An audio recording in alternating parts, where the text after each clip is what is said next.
Hello and welcome to DaebakCast, which is a show where three K-pop fans come together each week to discuss everything Hallyu. Today I'm joined by Nathan Swisher Annyeong. and Andrew Lee. Hello there. And my name is Jacob Burrett, and I'll be the main host for tonight and every night. So the first topic will be Nate's topic if he wants to introduce it. Sure. So this week I decided we should talk about survival shows. Mostly because IOI is gone after like a week from now, and when this is going up, we'll be around when their last concert is. So that something I wanted to bring up. It seemed like a cool topic to talk about. I was originally going to start with 16, but I realized because I haven't seen any of K-Pop Star or Unpre Rap Star, so I figured if you guys want to talk about those. Yeah. So, but I wanted to start with 16, but then I remembered there was one before that I watched, which was Kara Project. Right, Baby Kara and all that. Yep, that was a good one. So that was after. So wait, Baby Kara became April, right? Oh, Baby Kara was like, I don't know, it's kind of hard to explain because Baby whatever. Kara was basically like Purity, and I don't know, know, they it's didn't work out because they only promoted Japan or whatever. Yeah, it's kind of weird, but yeah. So Kara Project was DSP putting on a survival show to find a new member of Kara after Nicole and Ji-young left. Then she became the sole member of Kara. Spoilers. But yeah, so. Nicole and Ji-young decided to leave. Hara, Seungyeon, and Gyuri wanted to stay. They didn't really want to do just the three of them. DSP didn't want them to do the three of them. They wanted to have more. So they took some trainees. They took pretty much all the members of Purity, I think. I'm not 100% sure about that. But Chaekyung, Somin. I can't remember who else was in it.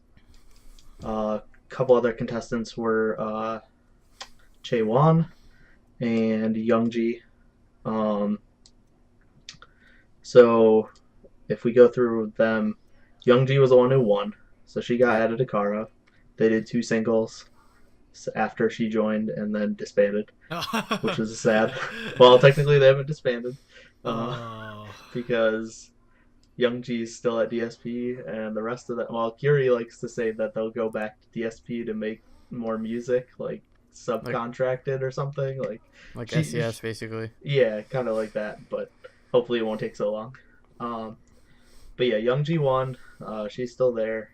She just did a featuring on Card's debut. No, she's hidden. She's the hidden Card for the first song.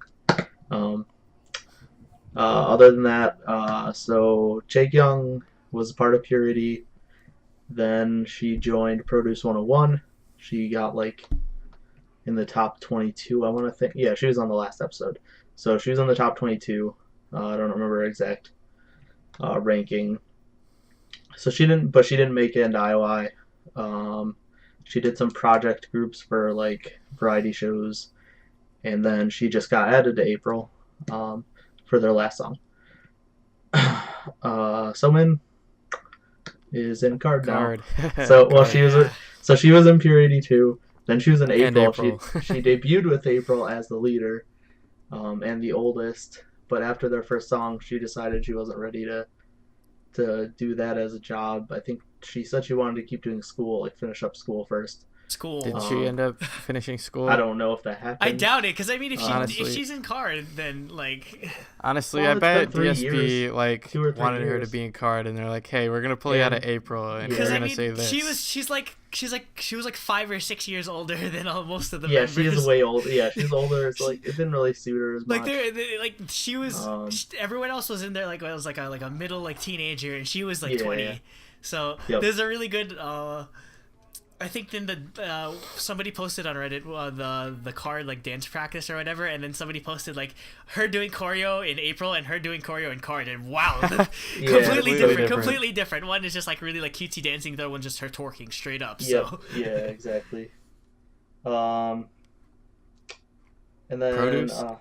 one more member is Chaewon, who she was in, I don't know if she was in Purity, but she was part of Kara Project, and then she joined April at debut, and she's like one of their lead singers, so she's pretty good. Sorry, I'm screwing around with my tablet. So yeah, next would be 16. Is Twice. Yeah, which has created the greatest girl group ever made after SNSD. After SNSD, yes. You had to clarify that. So yeah, 16 was JYP and Mnet. I don't remember if Kara was Mnet, Kara Project. I think it was. I don't know. Mnet loves survival group shows. Like most of them are survival girl group or survival like K-pop group shows are all Mnet. I think even K-pop stars. Is it? I know Momoland was too. I don't know about Kara Project. You guys can check for that while I talk. But yeah, so 16 was Mnet and JYP. JYP was like, we're debuting a new girl group.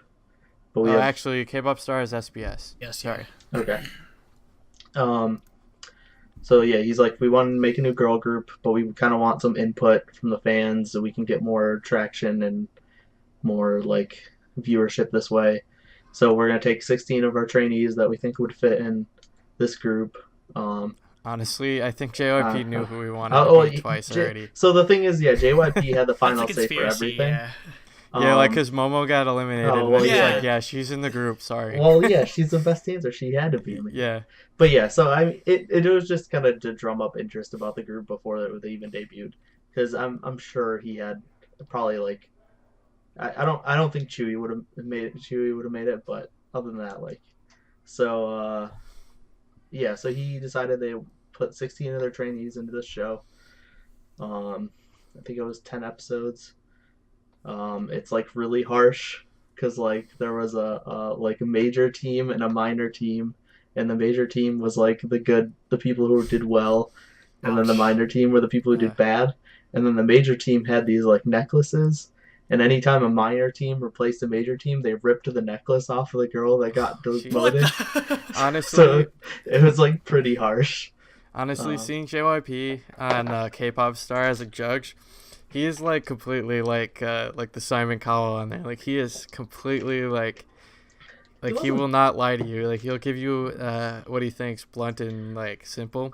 Yeah, but I think that was at the same time he wants to see everyone improve, so he'll give them advice to tell them like what they need to do to succeed. And in the auditions, he gave a lot of the people who we criticized one-on-one auditions and stuff, so that they could like I guess please the standards that he wants them to meet and whatnot.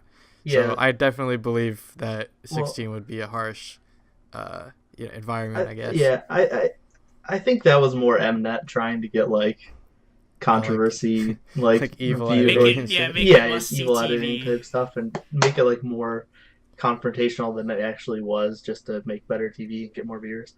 Yeah. But yeah, so they and especially the first episode, because the minor team had like this disgusting dorm that they went to, where like the major team had like a better dorm, and it seemed like they toned it down because people got like kind of mad after the first episode or two. Yeah, that's pretty harsh. It was kind of dumb. So they toned it down later on. But yeah, the major and minor team members kind of switch back and forth, but we know Twice's now. So the members were like Jacob said, the members were pretty set. Probably in JYP's mind, he took fan votes into account after every evaluation, but he kind of just used that when he was like wasn't sure about a member. That's what he said basically. But yeah, so one big thing that happened was like the fourth evaluation, Momo got eliminated due to stupid rules. And she was clearly the best dancer out of the group, like all 16 of them easily. And they all said that, like, everyone knew it. But yeah, it was kind of a thing where, like, it was a group evaluation and her group did the worst. And, like, it was kind of weird. I kind of feel like JYP could have just kicked someone else out anyway. But instead of causing even more controversy with what happened at the end. But yeah, so Momo got eliminated. And then in the final episode, it was supposed to be 7 members. It was the top 7 members of the people. Oh, so he like added 2 more? Yeah, so he added. He added Momo and who? Momo and Chewy. Chewy did. Yeah. Okay. So yeah, they took the top 7, and then at the end he was like, actually, it's gonna be 9. We'll take take one extra person that I recommend, and then we'll take they did take the viewer choice like highest rated member, and that was Chewy. Okay. So that's how Chewy got in, because I don't think she actually would have been in if they didn't. And he's probably glad she is, because she makes the most money. But yeah, with she makes CFs, the most money from CFs and stuff. Yeah. But yeah, I don't think she would have actually made it, like, based on JYP's like evaluations. If it weren't for that whole, we need to add Momo. So how can we make this seem better than it is? Like, oh, we'll take the viewer suggested person too, just to make it better. That'd be interesting though if Twice ended up being a 7-member group. They were originally supposed to be a 6-member group. Wow. And well, yeah, before this, they had. Yeah, because there were 6 mix. Because there's GOT7, 6 mix, and 5 live. Yeah. GOT7's the only one that kept its name. 5 live is now day 6, which still has a number in it, but. Yeah, and now has 5 6 mix is Twice. Yeah. I think the original member set for 6 mix was Jihyo, Nayeon, and then somebody left, so got replaced with Sana. One of the members, it was one of the members was in 16, and she left the company after not making it Twice. Because Lena or whatever, right? I don't remember what her name was, but yeah, there was a girl who was supposed to be in 6 mix, but she was featured in Sunmi's Full Moon. No, not that girl. She left before 16. Oh, okay. I didn't watch 16, by the way. So there was 6 mix. 2 of them left before 16 happened. So there were 4 of the original in 6 mix that were in 16, and 3 of them made it into Twice. Who is the 4th one? So it was Jungyeon, Nayeon, Jungyeon Jihyo, okay. And then this girl that I can't remember her name because she didn't make it Twice, so I've just purged her from my memory. Because Sana was also rumored to be in 6 mix before so they 16. added Sana and I think either Momo or Mina or someone. They added 2 more to replace them at first. Because there was also plans of maybe a Japan group, like just a Japan line. Or like a just Momo, Mina, and Sana as a group. Oh, all right. I thought you were as a JYP group. I thought it'd be something like an XOK XOM thing where it's just Korean. No, I think they originally were gonna be just those 3 as a group. Okay. But they got it Twice. But yeah, so this one girl was also in 6 mix. She quit the company after she didn't make it to Twice because the rest of them did, and like they all wanted to debut together. Oh. And she didn't make it. Because there was some controversy, like not controversy, but there was some like emotional stuff going on during 16 with that whole they wanted to debut together and whatever. I mean, you trained for years with a friend and you expect the debut of that friend, and then all of a sudden they're gone. Yeah, she actually, if I remember correctly, wrote a lot of music, and she was more of like a solo type like singer. So she definitely wouldn't have fit into Twice, and that's why JYP didn't put her in there. But she kind of like she didn't took stay that to be like 15 and or something like that. Yeah, I don't know. She took that as an insult, I guess, because she left. But yeah, so and then the other big member of 16 that everyone knows is Somi. She didn't make it, but only because JYP felt she was too young, because she was 14 at the time, 13 or 14. Compared to everyone else who was, what, like 18? 19? Well, no, because Nayeon's only like 20 right now. Okay. So this was 2 years, a year and a half, 2 years ago. Okay. I think Nayeon is 21, I believe. I mean, because Chaeyoung's only a year and a half older than Somi. Okay. And same with Chewy. So she wasn't like that young compared to the rest of the group. It's just she was young. Like Chaeyoung and Chewy were like 15 at least. I think there's a law prohibiting like certain ages debuting in K-pop groups. So yeah, that was a big loss. She was like pretty popular and did pretty well on the evaluations and stuff. But JYP said like, yeah, you're not old enough. You need more experience doing this type of stuff. So she was really popular, which leads into Produce 101. Which is Mnet's insane idea, which was like the greatest idea ever. Yeah, no, it's genius. Where They took 101 trainees from a bunch of different companies. Somi from JYP was the only of the big three of the trainees because like they don't really need promotion of their trainees to get popular, but they don't want to get tons and tons of people at their auditions. I'd imagine. And Somi was a shoe-in to win, so like why not add her? But surprisingly, she didn't. Like spoilers, but she didn't end up finishing with the most votes. Or correct? No, she did. Oh, she did. Oh, okay. She wasn't through most of it. But yeah, so they like maybe 25 companies or so, I want to say, participated. Some only sent one member. Some sent like 8. I think Politics has the most with like 8. And only had how many were like what, like 2-ish made it to the final, or? Yeah, 2 made it, but that's probably like statistically better than they should have. Yeah, like one out of 8 would have made it. 1 out of 11 makes it. So, or 1 out of 10, I guess. There were like 6, I want to say, trainees that didn't have companies. So that was kind of interesting. They went as They went in as independent. And I think most of them got picked up by companies, which was good. Oh, so yeah, it's good exposure. Helps them out. Yeah, exactly. They were just kind of interested in it. So yeah, Mnet decided, let's take 101 trainees, put them all in a room, make them fight to take the top 11 and put them into a girl group for a project girl group for a year.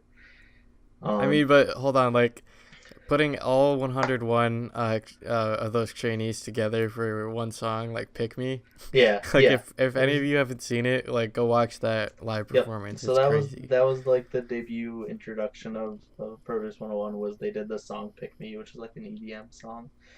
And they did a music video performance thing of all 101.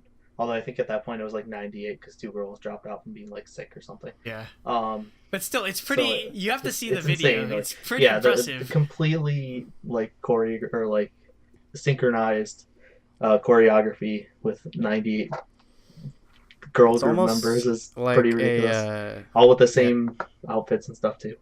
Yeah, it's almost like a sound-wise, it's like a crayon pop song, I'd say. Yeah, because everyone has that. Like, it's the closest we can get to like J-pop and K-pop, because in J-pop bands are usually like AKB48, like 48 members or whatever, like, and they're all singing the same vocals at the same time. There's no like, there's exactly. very rarely line distribution. So because I can only like we have like editing the show or putting this show together. We kind of have our audio problems. Imagine how hard it is to get like the audio and the mics correct for 98 people. Yeah, exactly. In a live environment. We can't even get 3. we can't even get 3. Like I don't envy the sound engineers. Oh boy. Although they never did 101 or Pick Me as a live performance, I don't think, with all of them. But yeah, so what happened was after that they filmed like the like practicing of that, and grouped them into like grades. So there was A through F, no E, just like school, like American school system. Was it like an actual grade? Yeah. Like so you're this good? Yeah. So there was, and it was bigger. It was bigger the lower you got. So the F's was the biggest group out of them. Like A had maybe like 15 or 18 members, I think. So yeah, they got graded just based on their skills. I guess before that, they all had an introduction evaluation where they all prepared a song before the show started and performed it in front of the like panel. Like an audition. Yeah, it was kind of an audition, but it wasn't an audition really. It was more of like an introduction performance. Well, I don't know, because even in like shows like K-Pop Star, like they still call those later rounds, they still call them auditions because it's technically what they are. Mm-hmm. But I was looking at a map or whatever of the triangle thing in Produce 101, and like I was surprised because it said like Somi was only in B.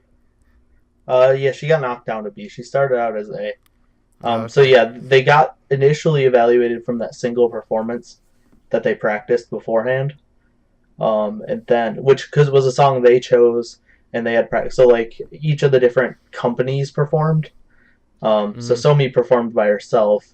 Where the Playtist girls, I think they did Bang by After School because it's a company song. Yeah. Well, I mean, because like Chaekyung and I want to say Shiyun is the other girl from DSP. They did Mister, which actually was a really bad idea because the person who choreographed Mister, well, the person who choreographed made that dance was one of the teachers. Oh, so she was like, yeah, that wasn't very good. She evaluated them pretty harshly. Oh yeah, so there was I want to say 6 teachers. And then there was a male like MC. Can't remember his name. He's like this really energetic, crazy host guy. So like every singer. Korean show. And then all the like teachers were female. Kahi from used to be an after school, was one of the dance teachers.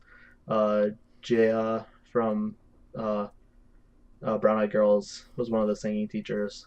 Cheetah, who I think was in Unpretty Rap Star 1. Yeah, she won Unpretty Rap Star 1. She was like I think she was the only rap teacher. So I guess there were 5 teachers because there was 2 sing, 2 dance, and 1 rap.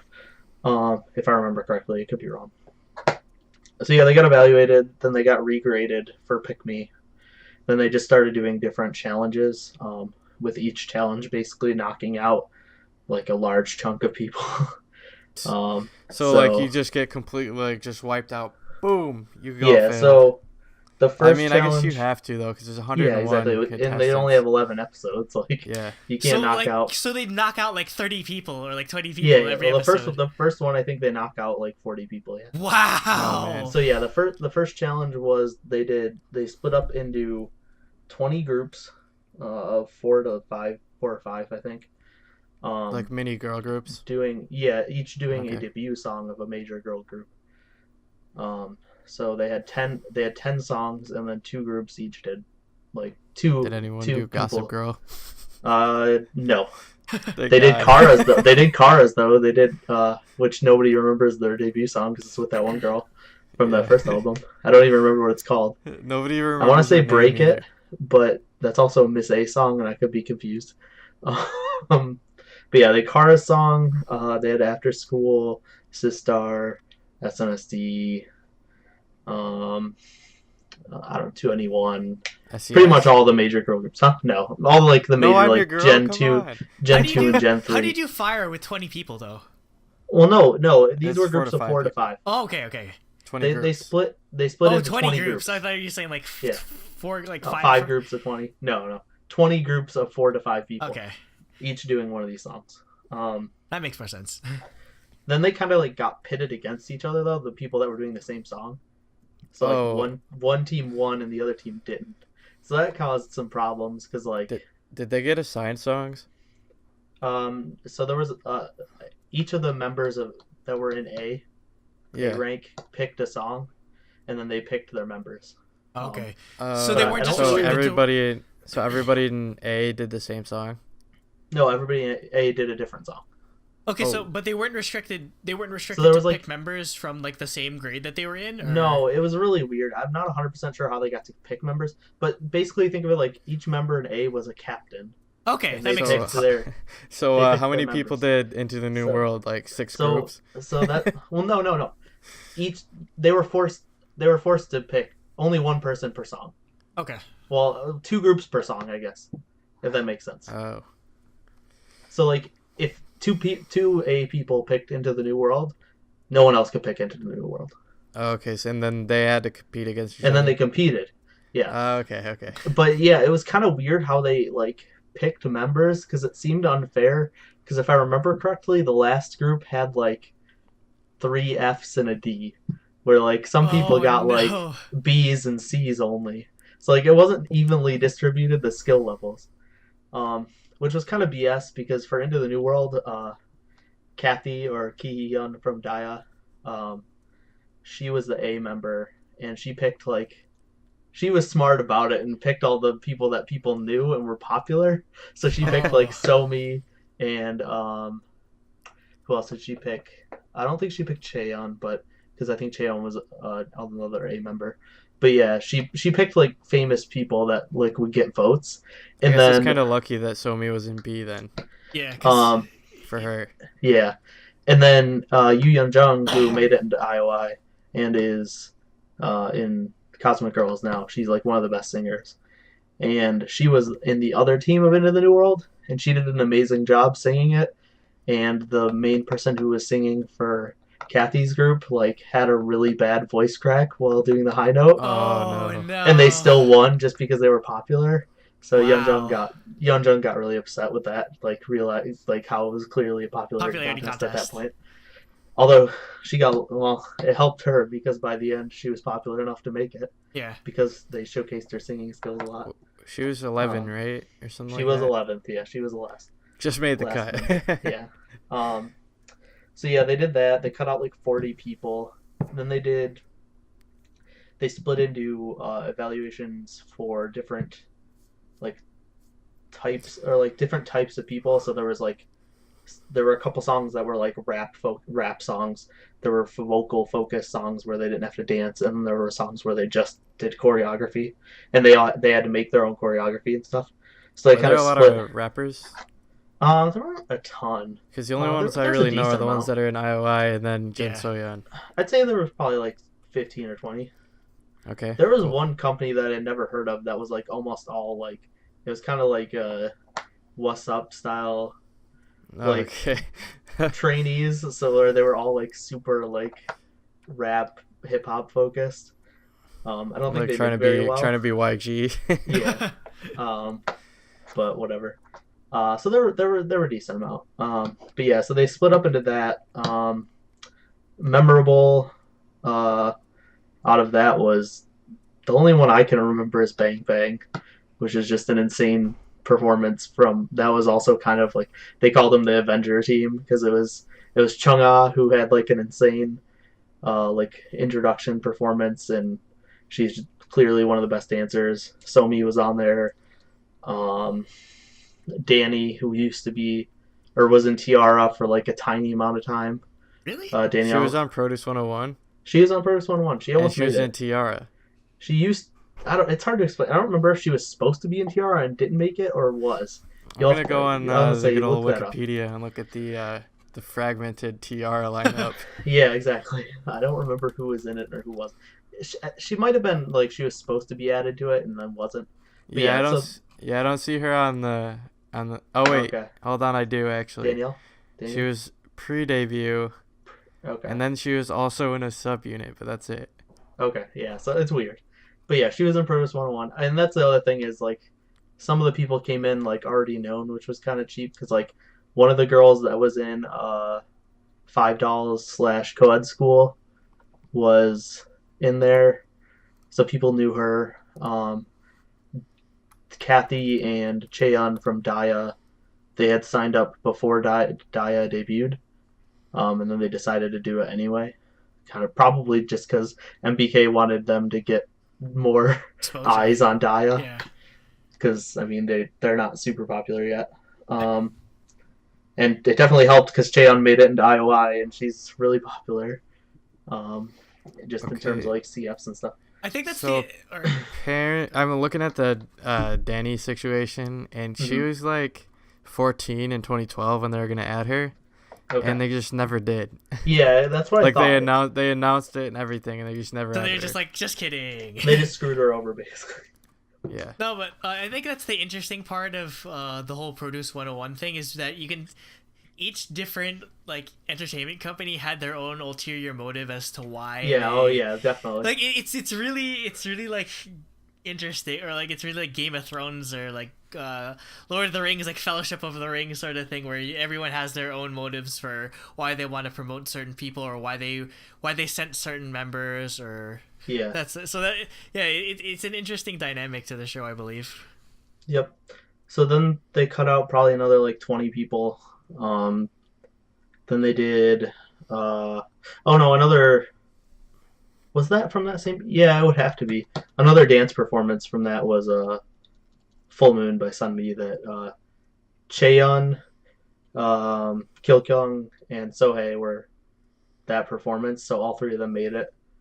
So that was a pretty good performance. So yeah, they cut out probably another they cut down to 35 members. So after 2 evaluations, they cut off 60 or 65 people. They cut off most of the contestants, essentially. 66 people. And then they did five concepts, 35 girls, which is an album you can go download, which they had 5 producers produce songs specifically for the show. I'm assuming Brave Brothers was involved because he's everywhere. No, I can't remember. The only one I can remember is B1A4's Jin Young, because he did When the Cherry Blossoms Fade. Yeah, because Brave Brothers which is my favorite. Sistar, 4 Minute, AOA. Yeah. No, they weren't people I really knew that well. There was one dude who was there was a foreigner. He was the one who did Yum Yum. If you've listened to the Yum Yum. But yeah, so that's a good album to check out. It's five unique, or like 5 songs. They were all different types of songs too. So there's an EDM song by the guys who did Pick Me. There's like a trap. There's like just different B1A4 with When the Cherry Blossoms Fades, more like a ballady, like slow pop song. So from that, When the Cherry Blossoms Fade won. And I think they got like extra votes for winning, like added to their counts. But then they cut that down to 22, which led to the finale, where what they actually did was reset all the votes. So then they cut down all the members, half the members. Yeah, so for the finale, it was 22 people. They reset all the votes for the week leading up to the finale, and they only took the votes from that week to see who would make it into IOI. So it kind of like reset everything, so everyone was on like fair ground. Because otherwise, like the people that already had way more votes than others, like the people that like Somi, Yoojung, and Sejong were the top 3 the entire show pretty much. I think Somi may have dipped down for a little bit at one point, but pretty much they were the top 3, and they had like insane amount of votes compared to the other. Like Somi and Sejong had like 800,000 votes. I think Yoojung had like 400,000. Oh, and then like getting down to like 15th place, they had like 50,000. Oh no! So like it would have just been like insanely unfair if they didn't reset the votes. Pretty much, yeah. They would have just steamrolled over everyone that barely got any votes. Exactly. Well, Somi did anyway. So we'll get to that. Well, because see, again, she's the only one for the big 3, so JYP, yeah. That's the power. So yeah, they did a big finale. It was live. They revealed everything live. It was a 3-hour finale. I watched it while it was happening. Oh my god! In the morning that Friday. And yeah, so they cut it down to the top 11. Those girls got into a group. If you want, I can go through. Yeah, IOI. Somi got first. I think she had like 1.8 million votes. Sejong had like 800,000. So she got a million more votes in the second place person. Yeah, so Sejong was second. Yoojung was third. I'm not going to remember the rankings from then on, but I think Chungha was fourth. Yeah, because what happened was interesting. Like half or like maybe 45 minutes into the finale, like they did a bunch of performances and stuff to kind of like let votes build up hype and stuff. But yeah, like 45 minutes in, they're like, we're going to announce who's at 11th place right now, which could either help or hurt whoever it is. But it was Chungha, and she made it to 4th, which means in the time since that, like so many people voted for her because they wanted her in the group like that bad. Yeah, they're like, oh my god, she can't be 11th. That's crazy. Yeah. So yeah, she went from 11th to 4th in like an hour and a half. Yo, but then I'm sure announcing that whoever was at 11th put everyone else who was on the bubble, like that put them like those people got. I'm sure they were sweating bullets because it's like, shoot, exactly. This might knock me out of the group. Yeah. So yeah, Chungha got 4th. From then on, I won't remember, but yeah. I can do companies too. So JYP, Somi was JYP, Sejong was from Jellyfish, which actually Jellyfish was interesting for their initial debut, their initial performance. All 3 of them got into A, because they were that good. Wait, does Jellyfish have any other groups that we've heard of? Oh, VIX. Okay, VIX is Jellyfish. Right. But they're mostly known from what they were saying in Produce 101. They have a lot of solo artists, lot of that do like OSTs and stuff. VIX is their only group before Gugutan. So VIX is really popular though. So. Yeah, VIX is really popular, but this was their first foray into girl groups sort of thing? Girl groups, yeah. So this is their first girl group. So Sejong was second. Then Yoojung was from Fangirling, which has Hello Venus. And now Astro is their new boy group. I don't know if they had a boy group before Hello Venus or before Astro. Hello Venus, the boy group. Yeah. let's see. So Yujong, then Chang'e is from some also company that no one really heard of. It's like M&K, I think, is what it's called. M&K like, Entertainment. Is it like an actual like music industry agency or just? I think like... so. Yeah, I think they're just really small. They had one other girl that was in Produce 101, who was also, I think, someone on K-Pop Star at some point. Because there were a decent amount of people that were in K-Pop Star at some point that were on P101. Kind of people banking off of that popularity too, for the companies. A lot of people on K-Pop Star right now were on K-Pop Star beforehand. Yep. Yeah. So then Chaeyeon from MBK, who was in Daya, she made it. Kyokyung and Nayoung. I get confused because twice and IOI. But yeah, Nayoung. We're from Playtis. Yep. Playtis girls. After school. Hey, no, they're Pristine now. Pristine. It's pristine. It is pronounced pristine. They just don't have the E in it. Because it's fancy. Well, I mean, on their logo, the N, it does have a little thing. It has a weird little like swirly thing, but you can't. So really I figured it would have an E. Yeah. Who else am I missing? So Doyeon was also from Fangirling. Yep. And then Sohei was interesting because she was from an acting agency. She could not sing and dance at the beginning of the show, and she's actually like pretty good now. Did she like just learn throughout the show? Yeah, she was like the Cinderella story. So she was F clearly like right away because she like her debut performance thing was horrible. Like she couldn't sing, she couldn't dance.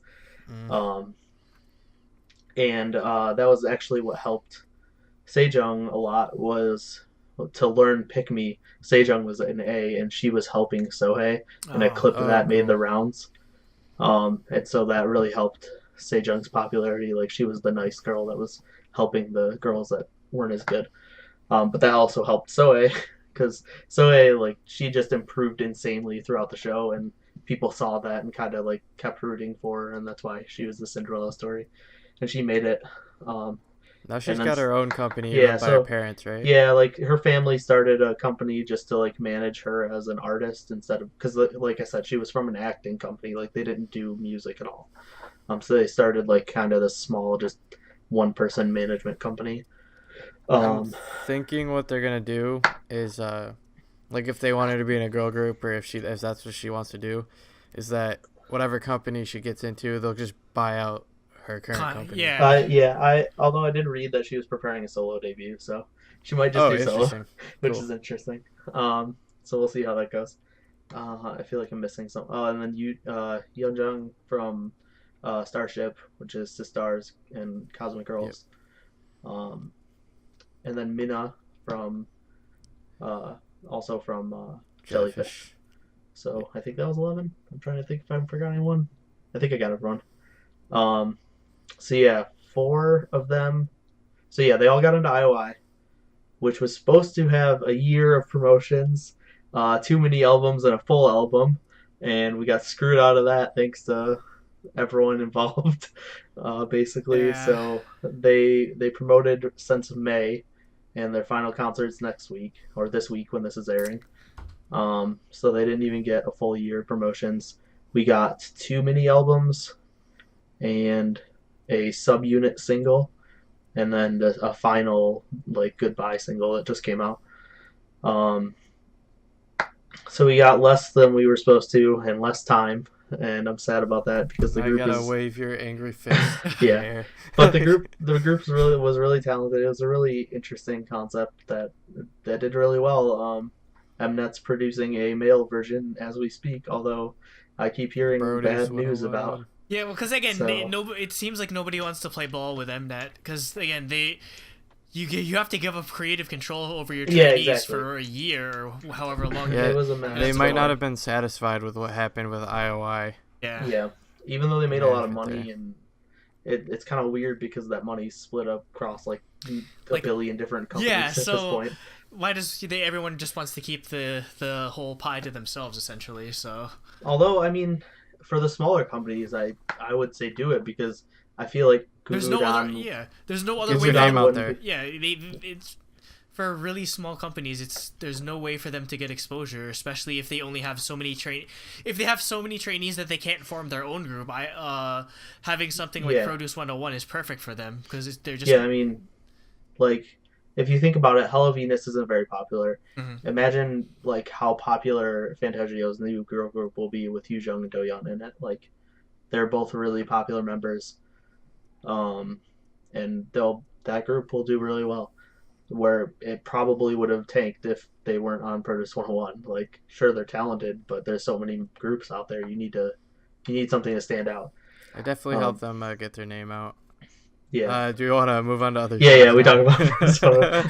I could talk about Produce 101 for like 2 hours. So yeah. So I guess the one that I'm most knowledgeable about, the two, would be K-Pop Star and then Unpretty Rap Star. Yep. I watched season 2 of K-Pop Star like years ago, and then now I've been keeping up with season 6, which is probably the best season so far in my opinion, because I've seen all the performances from past seasons. I just didn't watch the actual same show part. But so far, I guess look up all the performances. By the way, they're all on SBS K-Pop Star, the YouTube channel. So far, I'm rooting for 3 members. Or like 3 contestants. They're all trainees, trainees / like idol, I guess contestants. So basically, the 3 companies that are there are JYP, YG, and then Antenna, which is run by Yu. And each team only got 2 trainees, and then Hyeo gave JYP and YG his trainee ones because he's never had a group before. So he's just there for fun, like. Yeah. Well, he literally gets nothing out of it. Well, because it's not only idols on K-Pop Star. Yeah, there's sometimes there's like solo singers, ballad artists, stuff like that. But all the people that are making it are idols, basically. So he's like, you guys can have them. Yeah, so basically, 3 I'm rooting for are number 1, Jun Minju, because rest in peace, the Arc. I love the Arc. I think you're probably like the biggest Arc stan in the history of. I don't know anyone else who stands the Arc.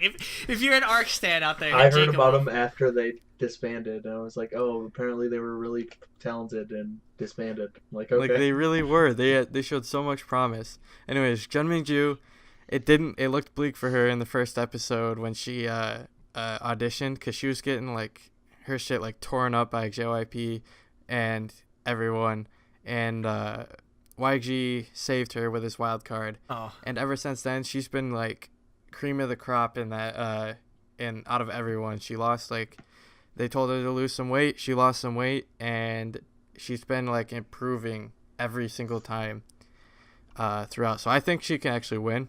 Number 2 is Lee Soo-min, which she's currently, like we were talking about with Produce 101. She's a free agent. She left her company and she's been training by herself.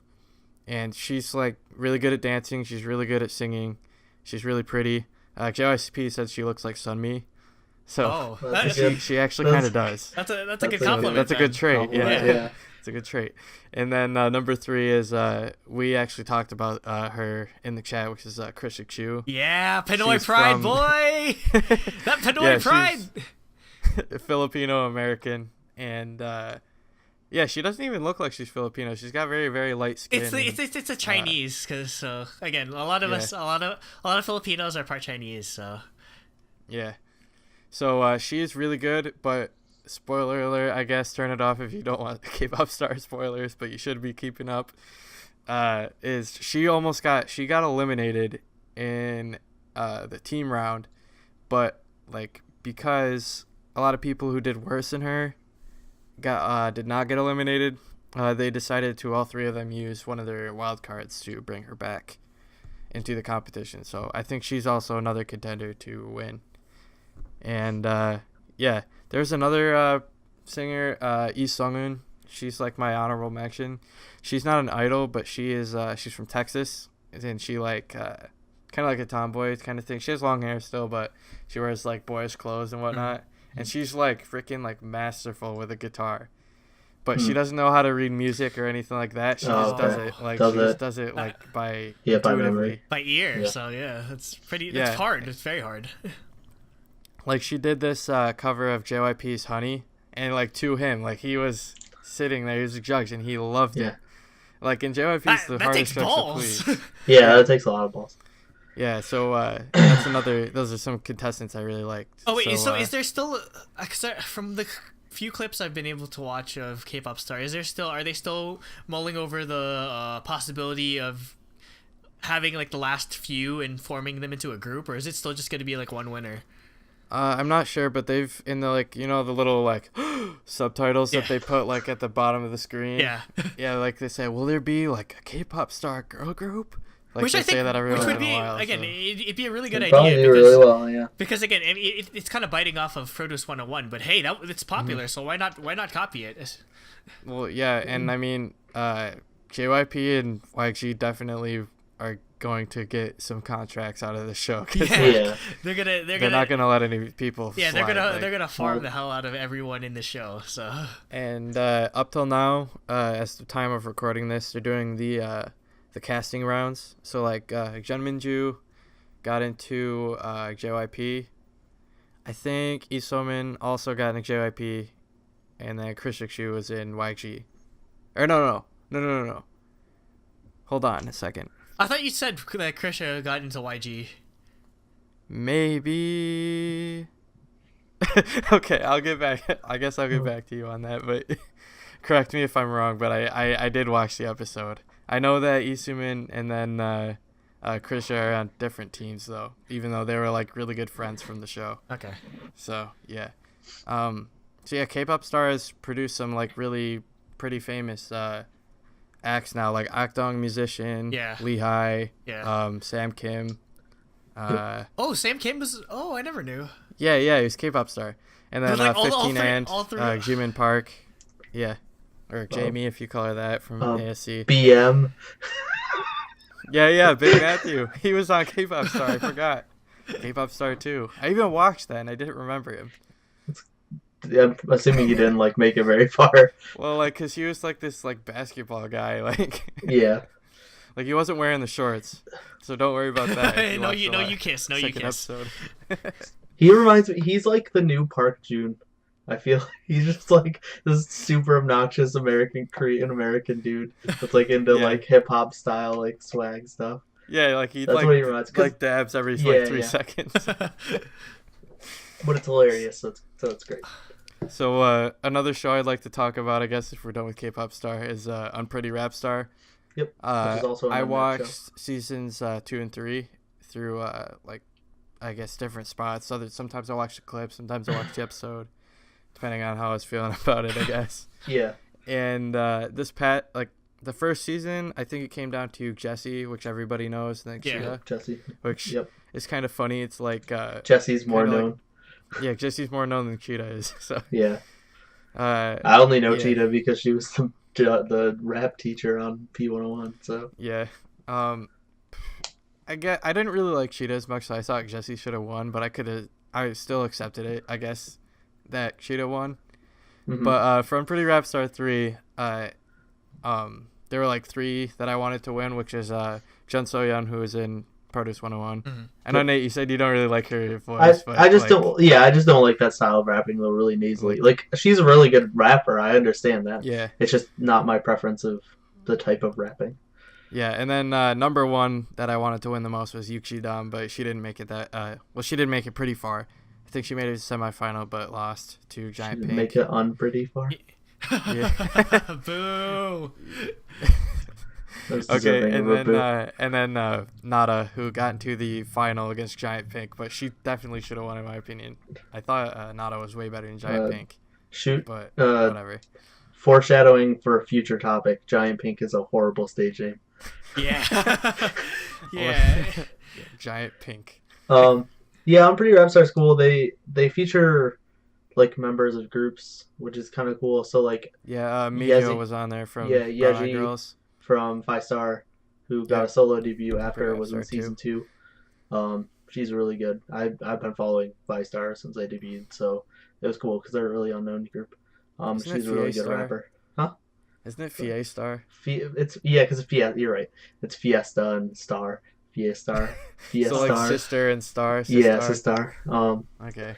But yeah, so she's a really good rapper, and she got a debut, and she kind of dissed Mnet in her debut song. Yeah. A little bit that's because so amazing. That was they so had amazing. They had some evil editing of her, and so she got eliminated a little unfairly. Some people. Well, she got revenge. Throw some shade. So she threw some shade at Mnet. Season 2, there were some really unexpected ones, like Yubin from Wonder Girls. I was not expecting her to be there.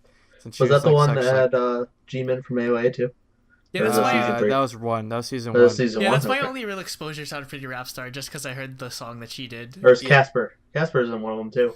Yeah, Casper was in season 2, I believe. And Check then out Hyodin Casper. from Sistar was also there. I was like, what are you doing here? You're way too popular for this. And I actually like her song, though. She did a song with J Park and everyone. So yeah, definitely check out Casper. She just debuted with DSP.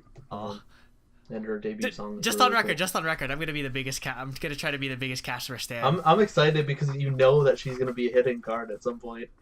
And featured on card. Yeah, she's gonna be a hidden, and it's gonna I hope be she awesome. raps. I hope she raps fits the style really well. And again, not to get too sidetracked or whatever, but yeah, she's again, I was talking to you guys earlier. I really like her singing style, or how you were talking about it. Yeah, like how she transitions. Yeah, she her flow from like singing into rapping is really, really, really seamless. It's it's like a Janae Aiko song. So and she's a fellow YouTuber. Or she did a bunch. So maybe one day we can get her on the show. Get her on as a guest when we hit that 100 subscriber mark. Yeah, we get a custom URL and then we're good. Even though that's like nothing, but anyways. Yeah. Another cool thing with Pretty Rap Star is they do like they bring on people too, just like for feature. They have a lot of featured artists that they bring on as guests. So from Daya, she was a guest on season 2, I think.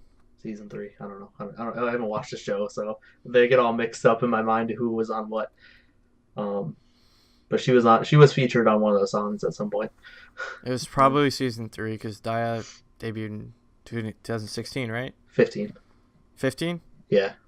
Oh. So they just didn't get popular until 2016 because of Produce 101. Was Chan already debuted before Produce 101? Both Kathy and Chan were. Oh, that's weird. Okay, anyways. The thing is they signed up for Produce 101 before they debuted. Then they got put in the group, and then they're like, well, we have this contractual obligation to do why this not? show, and we'll get more viewers for Daya, hopefully. All right, so I'm going to move on to like just quickly mention some other shows before we try to move on because this topic's getting pretty long. There was some other pretty well-known ones like Win and Mix and Match for Winner and Icon respectively. Which are, I guess, similar to 16 in style, but with YG boy groups. And then there was No Mercy from Starship, which produced Monsta X. Oh, I didn't realize they were from a survival show. Yeah, I didn't either before I did some research today. Yep. And then another one, like it's like parallel to Unpretty Rap Star, basically Show Me the Money. Yeah. Which Show Me the Money. Yeah. Many very good rappers like Loco, BY, etc. All right, so I guess that'll bring us into. Or like, topic. maybe I should just. I've been kind of quiet in the episode because I really don't watch too much survival or variety. But again, I guess sort of related to maybe some of the American viewers, but like I guess these kind of shows I guess America sort of got tired of these kind of survival music shows after like 2008 or whatever. Because I mean, just like very recently, American Idol, American Idol, like the one that's kind of like put like survival shows or music shows like on the map is it's gone because everyone just got really tired of it. Mostly because it either be, or the joke was, it either be a white guy playing a guitar or somebody that was Filipino and everyone in the Philippines would rig the vote count. So yeah, it was pretty weird. But no, America has actually had its fair share of sort of like groups. Or the most famous one is MTV had a show called Making the Band back in the early 2000s. I do remember that. Where The only ones that I remember from that were with this one guy group named O-Town, and they kind of. I've never heard of it. I remember the show. Yeah, I remember the show, like, and then the most famous group to come out of making the band would be a group called Danny D. Kane. They were a girl group.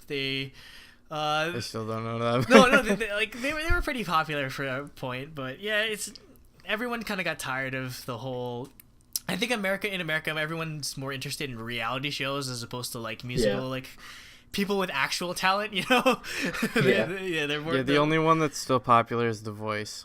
Yeah, right now, but so. though if there is one show, not necessarily American, if there's one show that did produce like a really big group, it'd have to be the UK X Factor, because that's what. Oh yeah, that's One Direction. that's what brought us One Direction, One which Direction, is One Direction. The American one produced Fifth Harmony as well. Yeah, Fifth Harmony is pretty popular. So yeah, like the X Factor and One Direction is probably the closest we've ever gotten to a Western equivalent of a really big like K-pop of an IOI. Yeah, so so I mean, there's sort of I guess you could understand that there's sort of a market for it, but again, it's just.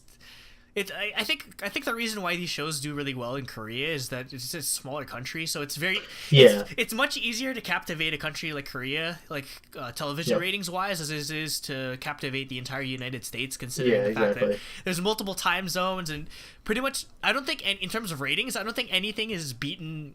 Like the MASH finale, which was like a long time ago. Yeah. Exactly. So that's because nobody watches TV anymore. Yeah, and with like hundreds of different channels and like the internet, which because people don't really watch that much TV here in America anymore. Whereas opposed to as in like Korea, like television is such a huge market still. So traditional media still rules. Yeah. Yeah, I guess it's something very interesting as to why like survival shows or why like girl group shows or girl groups in general aren't as popular here in the West. Mm-hmm. All right, so I guess now I'll transition to Andrew's topic, if he'd like to introduce that. Okay, so I guess how this topic came about is it's like we're dead in the middle of the NFL like playoffs right now, and my Patriots, thank God, are making it to the AFC title game for the 6th year in a row. You know, I'm not tired of it. I don't really care about football, but I know not to like the Patriots. Anyway, hey, I have the Lions, so people where I live, they like the Bills, so you can feel bad for them. Yeah, the Bills have been suffering for like 15-20 years now, and well, they went to the Super Bowl like 4 times in a row, and they all lost. They all lost. So yeah, that kind of just got me interested in the topic of Korean sports. So I did a bit of research into it. So obviously, League of Legends, national sport. StarCraft. Esports, I think I'll save for another topic because that'll be a different. Yeah, no, because I have a lot to say on esports. Trust me. That's definitely. So no surprise. Obviously, the most famous or the most popular sport in all of Korea is obviously soccer or football to our international viewers. Like everywhere else in the world, where football is where football can literally take you out of like the slums and make you a millionaire. So. Yep. Korea. Slumdog Millionaire. Yeah, Korea has a pretty interesting history. It's not too long of a history with football or soccer, but it's a pretty notable one. They co-hosted the World Cup with Japan in 2002, and that's cool. They actually they made it to the semifinals. What do they do? Seoul and Tokyo or something? Yeah, or like because with the World Cup, you have like 5 or 6 different venues, and then they'd host it in. They can have like games at the same time. Yeah. So, but it was a pretty good the World Cup that they hosted was very, very, very controversial for them making it to the semifinals. So, I guess in their quarterfinal game and their semifinal game, both of Korea won. Both through like sort of controversies or like the referee gave them a lot. Was it ref? Didn't Korea make it really far in like the 90s once? It might have been the Olympics. Maybe the Olympics, but because I remember I was watching Reply 1994, and there's like part of an episode where they were freaking out at the TV because Korea was like really far. Because I think Japan or something. No, I think the furthest they've ever gotten was, or the first time they ever exited their group stage was that 2002. But so there was a huge controversy because they beat. In the quarterfinal, they beat Italy. And there's a really good story with this where the person that scored the game-winning goal, I think in extra time, his name is An Jong-wan. He was currently signed to an Italian team. After he scored that goal to beat Italy, they fired him. Wow.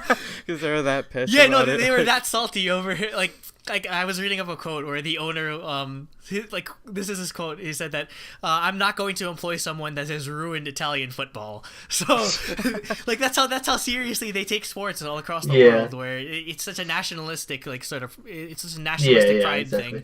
I was talking to some friends about Korean soccer, and they're like, the one of my friends, the word he used to describe it is he said that Korean soccer teams are like ghetto as hell. Yeah. They do like these weird freaking plays that are like just crazy. Well, because the only reason it works is because, again, if you're really good, you're not going to play in Korea. You're going to go play in Europe somewhere. Yeah, exactly. Yeah. Yeah, so they're like the K League, which is like the highest ranked. It's pretty interesting because it's only been recently, like ever since '86, but I think it's sort of a trending thing or something that's kind of common between all of Korea's major sports teams, is that they're all owned by major companies. Like I think like CJ, Samsung. I think Hyundai owns 2 teams. KT owns a team. Samsung owns a team. SK owns a team, so yeah, it's mostly just owned or funded by like major companies. But there have been a few notable Korean footballers that have made it to, the world stage. At least the most famous to me is Park Ji-sung, who played for Manchester United, which is the most famous soccer team in all of the world. He's been a Running Man a few times. I was gonna say I only know him because he's been a Running Man. Yeah, like he's like a yearly person on Running Man. He's actually the only other Korean athlete that I even know of is Ryu Hyun-jin, who plays on the LA Dodgers. Oh, okay. It's the only other one. I'll get to baseball. He was also on Running Man. Wow, these are the only people I know too. Park Ji-sung is actually pretty notable. He's the first Asian person of Asian descent to ever win the Champions League. So, cool. Yeah, like he was on Manchester United in its heyday. So, the only other notable person, at least to me, or at least in modern football, it would be Son Heung-min, who currently plays for Tottenham Hotspur, which is the rival to my favorite club, Arsenal. So yeah, I can't root for him. I'm sorry, but no, they paid a lot of money for him. His contract was worth 22 million euros. Wow. Which is, I think he's more than $22,000 or $22 million. Yeah, no, he's the highest paid Asian player, I believe. So. Oh really? Yeah, Tottenham must be pretty good then. Yeah, he's really good. So the second most popular sport in Korea would obviously be baseball. Like, I think like almost every Asian country is like obsessed with baseball. Same with the Caribbean, and then obviously United States. Because like baseball is one of the like really true international sports. So again, just like coming back for Tokyo. Yeah, thank God. It's a travesty that they took out Olympic baseball, but I'm glad it's coming back. So they have the KBO League, which is it's not as big. Again, if you're really good at baseball, same with football, you're gonna be playing here in the United States. But their league is a lot more fun because their rule set, or like the sort of play style that they have there, is more geared towards offense. Mostly because again, it's harder to be good at defense in like if you're like when your talent pool isn't that well or like isn't as like advanced. Most of the time it's going to be like a high scoring affair, but no, they're a lot more fun where obviously you like hitting and stuff, or not just that, like the sort of environment where like obviously it's Korea, so there's gonna be like crazy fan chants and everything, and their atmosphere is really intense. And they like almost everyone after they hit a home run, like friggin' flip the bat like crazy. There's a bunch of I'll link it in the description. There's a bunch of like bat flipping or Korean baseball league bat flipping compilations where like they smoke a home run and they bat flip it so effortlessly. And they actually have a limit on how many foreign players you have, because again, they kind of want to develop their own players as opposed to just having like a bunch of Americans or a bunch of people from the Caribbean. Well, also because having a lot of Caribbeans and Americans could be seen as cheating too. Yeah, because they're all so good. Like in the Caribbean, they're really good because they're those countries aren't as wealthy, so like a lot of times that's all they have to do is play baseball. That's their only way out of wherever their situation is. So yeah. Some notable baseball players other than the ones you mentioned already. Obviously the most notable would be Chan Ho Park, who was the first Korean baseball player. He's the most, I believe. Yeah, he has in the MLB. Yeah, he played for a bunch of teams. He was a journeyman. He played for like the Yankees. He played for the Dodgers. I think he has the most among Koreans, or at least either among Koreans or among Asians. He has the most wins because he was a pitcher. Byung Kim, who is he's less notable for being good, but more notable for being very frustrating because he's most notable for in the 2001-2002 World Series. He was on the Florida Marlins. He essentially cost them 2 games, and so he's kind of in, or he's been the thorn in the side of a bunch of teams. And the only other notable one I have on the list would be Sun Woo Kim. I didn't really know him as a player. He's only really notable because he's cousins with Junho from 2PM, which is really random. With Juno from 2PM, really random. Yeah, I mean, so yeah, I was looking it up, and it was just like on the bottom of his Wikipedia page, just cousin of Junho. So okay, yeah. There are other sort of growing sports in Korea, like again, like baseball and soccer are really the 2 behemoths. I mean, you kind of have basketball that's growing, but I think that's a really big Asia thing where it's a really stereotypical Asian sort of thing where everyone is in love with basketball because though it's pretty hard for us Asian people to play basketball because we're really short. We're vertically challenged. Yeah, we're very vertically challenged. That's okay. Except for Yao Ming. We get twice in GOT7 NBA advertisement. I think because of it. Their fashion set or the NBA their store is definitely a lot more interesting over in Korea than it is in America. But I think there's only been one Korean basketball player in all of the NBA. I forget his name, but he didn't last too long. But another sport that's actually been growing is hockey. Surprisingly. Yeah, hockey's pretty popular. I believe it. It's decently cold in Korea. Something interesting while I was looking up is because again they're hosting the 2018 Olympics. They're actually because usually Oh, hockey's gonna be crazy. Because usually, like we talked about last week in my topic, where they're with the military service, they usually don't allow dual nationals, but they're actually allowing Canadian people or Canadian hockey players to be dual nationals so that they play for the Korean hockey team. Oh, That's so Korean funny. Canadians are just gonna come over. No, they're not even Korean. They're straight up like Canadian. Oh, they're just letting guys. But they're getting. So what are they pulling a Russia, just stealing players? Yeah, they're giving. Like, hey, we'll give you citizenship. There was a really interesting article that I saw in Hockey News about like in the story where they were in like the immigration line or like they were doing like something with passports and everyone was giving them weird looks because like they're the only white guys that are in like the domestic Korean passports. Yeah, they have Korean passports. Yeah. So. Yeah, I guess that sort of could transition well into, I guess, the Olympics in general. There's a lot of hype with it. Korea is like one of the best sports there in terms of, I don't know how well they do in the Summer Olympics. I guess they do okay compared to other countries. They hosted the Olympics in 1988. Which is notable because that was Olympics. The Seoul Olympics is notable because that was the last Olympics to have both East Germany and the Soviet Union compete. Because after the next Olympics, they both they were all disintegrated. Yeah. So but in Winter Olympics, they're very, very, very well known for their speed skating or the short track speed skating specifically. They're one of the best countries with alongside like China and America. So one of the in the women's speed skating, I think Korea they hold almost all of like the fastest times. So, the most famous speed skater would have to be I'm gonna butcher his name is be An Hyun Soo.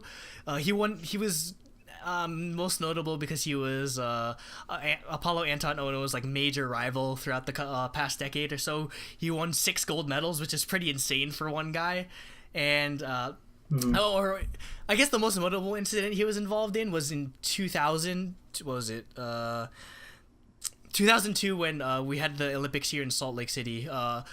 he made it to a final, and he was racing up against a Chinese skater and Apollo Anton Odo, and he's well known for sitting in the back, and then with like 2 laps to go, he'll jump ahead. Like that's how he won most of his gold medals. And then there was a huge mess in the front, and almost every single one of the skaters crashed except for him. Except for the Australian guy that was dead last the entire time. And the Australian the Australian guy won. Oh, I do remember seeing this. The Australian guy won gold, and I believe that was Australia's first Winter Olympic medal. Yeah, because they're a warm country. They don't have any place to really practice these ice skate like winter sports. So it was pretty funny. Though he actually got into a bit of he had a lot of problems with their Olympic Association. You know, he got injured, and then they wouldn't help him out and that sort of stuff, and he'd get into arguments with the team captains or whatever. So much that he actually defected a couple years ago to Russia. Oh, isn't that where Apollo Ono is too? No, he's still American. Apollo Ono is still American. Okay, who's the guy that? This guy, he defected to Russia, and maybe this is the guy I'm thinking of. Because I knew there was an Asian guy who just left his country and went to Russia. Yeah, because he was just fed up with like all the red tape, having to deal with the Korean Olympic Association. So he has no ties to like Russia. He can't speak a lick of Russian, but. But he just moved there? Yeah, he moved there, and he got his Russian citizenship. And he, in 2014, the most recent Olympics in Sochi, he actually won Russia a gold medal. Oh, really? Wow. Yeah, and he changed his name to Victor, so he's now known as Victor On. That is the guy I was thinking of. Yeah. Okay. I knew it was an Asian guy. That's all I knew. Yeah, it's such a fascinating story about him. Yeah. I guess the other most well-known Olympian that's Korean would have to be Yuna Kim, who I'm a huge fanboy of. I love Yuna Kim because Korea, until Yuna Kim came around, really wasn't well known for their ice skating at all. Because like the ice skating powers would obviously be the U.S., Germany, Russia, back when they were the Soviet Union. But you know. It won't reflect in how many times she won a gold medal at the Olympics, but Yuna Kim is widely considered one of the greatest female figure skaters of all time, like right up there with Katarina Witt, Sonia Henney, like all these like greats. In 2010 when she won in Vancouver, like her routine was so good that previously she had set the highest score ever in the ladies competition at like 199 or something like that. She beat her score by 10, her old highest score by 10 points.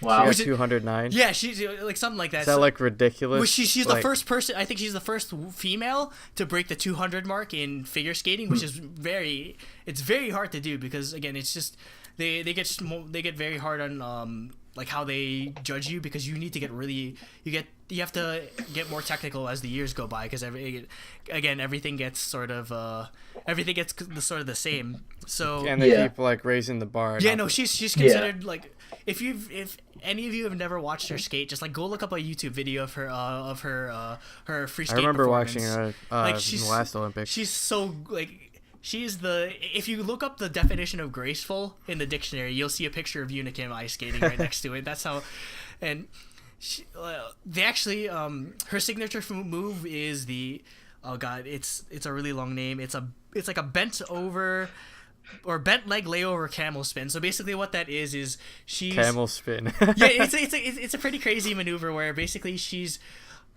bending at her hips backwards at a 90-degree angle. And now normally with a regular camel spin, you'd be sticking your leg straight outwards so that you'd balance yourself, but she bends her leg inwards. So I have no idea how she balances herself like that, but she sets